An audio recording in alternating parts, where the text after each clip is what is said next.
আলহামদুলিল্লাহ ভালোই। আগে তো একটু কম, কিন্তু মোটামুটি বেচা কিনা ভালোই আছে। এখানে 700 টাকা রাখতেছে, কিন্তু অন্য অন্য জায়গায় 750 টাকা রাখতেছে, যা আসলে অনেকের পক্ষে, সাধারণ মানুষ, খেটে খাওয়া মানুষের পক্ষে যেটা কেনার সাধ্যের বাইরে। ভালো লাগে অবশ্যই, কারণ একই দামে কিনতেছে, আগেও যে দামে কিনছি এখনো একই দামে কিনছি। তাদেরও উচিত যে মানে এই খলিল ভাইয়ের মতো যে যেভাবে সে 695 টাকা করে বিক্রি করতেছে, তারাও যেন বিক্রি করে, তাহলে সাধারণ জনগণ মাংসের যে চাহিদা আছে সেটা পূরণ করতে পারবে। গাবতলী গরু হাট থেকে যারা গরু কিনি, তারা কিন্তু আমাদের হাসিল ছিল আগে সরকারি রেট অনেক কম, এখনো আছে। যে কোনো কারণবশত ইজারাদার সাথে আমরা পারে উঠি না। এক একটা গরু আমাদের হাসিল হলো সরকারি অনুযায়ী, নিয়ম অনুযায়ী 100 টাকা, আমাদের থেকে হাসিল নিতেছে আপনার ওই 50,000 টাকায় 200 টাকা, এরপর থেকে 10,000 100 টাকা। এইভাবে হাসিলে দেখা গেল যে একটা হাসিল 1200-1300 টাকা নিয়ে গেছে। কেউ 650 বিক্রি করে, কেউ 700, কেউ 750, কেউ 780, আবার কেউ 600।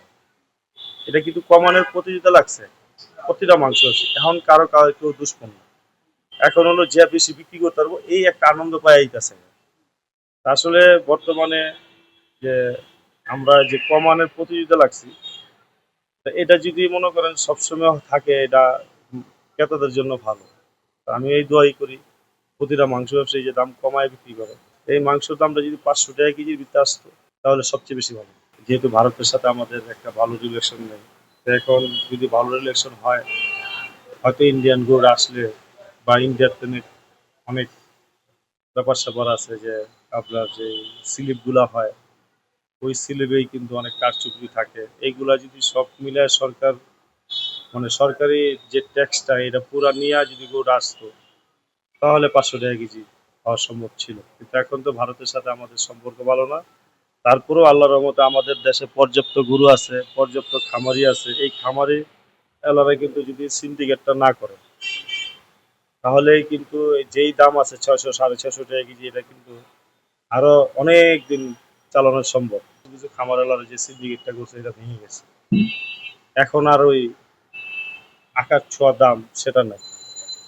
দোয়া করবেন যে এই আকাশ ছোঁয়া দামটা যে কেউ না করতে পারে, এই সিন্ডিকেটটা যে কেউ না করতে পারে। ইন্ডিয়ান কিছু গরু আছে যেটা অত দ্রুত বড় হয়, এই গরুগুলা কিন্তু তারাই কম দামে কিনবে। আচ্ছা, তারা যদি কম দামে কিনে তাহলে তারা অতি মুনাফা না করে এখন যে মুনাফাটা, বর্তমানে যে মুনাফাটা করতেছে, এই মুনাফা করলে তাদের আরো প্রফিট বাড়বে। তারা বেশি গরু বিক্রি করতে পারবে, গরু বিক্রি করতে পারবে 500 টাকা কেজি বিক্রি করতে পারবো আমরা। এই মুনাফার থেকে কমে মানে অতি মুনাফা যেটা করতো, শুধু ইন্ডিয়ান বর্ডারটারে কেন্দ্র করে আপনি এই মুনাফাটা ফায়দা লুটতেছেন এই যে খামারি অ্যাসোসিয়েশন গুলো। আসলে কিন্তু গরুতে কখনো লস হয় আল্লাহর রহমতে, যারা পালে। আপনি অতি মুনাফা করতেছেন কি? আপনি কম মুনাফায় আসেন, সর্বোচ্চ ভালো খাবারটা দিন। আপনি বাংলাদেশের সর্বোচ্চ ভালো খাবার খাওয়াইবেন গরু, 30,000 টাকা মাসে খাওয়াইবেন, পার ডে 1,000 টাকা একটা গরু খাওয়াইবেন, তাই না? এই গরু 30 লাখ টাকা কিভাবে দাম? তা কিন্তু আমি সব জনগণ বুঝে যাচ্ছে এটা হলো একটা কারচুপি, এটা একটা সিন্ডিকেট, এটা হলো মানুষের মাথায় বাড়ি দেওয়ার কাজ। এইখানে অন্যতম লোক বসে রয়েছে।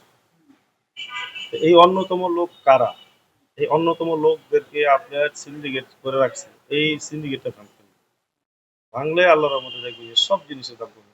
ভবিষ্যৎ পরিকল্পনা এই যে ফার্নিচারের ব্যবসা বসে রয়েছি, না না না, আমি কোনো নির্বাচনেও যাব না। যেমন এই মার্কেট কমিটির থেকে আমাকে অনেকবারই বলছে যে সভাপতি বা সেক্রেটারি যে কোনো একটা এই ফার্নিচার মার্কেট, আমি আসলে রাজনীতিতে কোনো জড়াইতে চাই না। আমি কোনো রাজনীতি জড়াবো না, দোয়া করবেন। আর জড়াতে চাইও না, যাতে আমি আপনাদের মাঝেই সবসময় থাকতে পারি।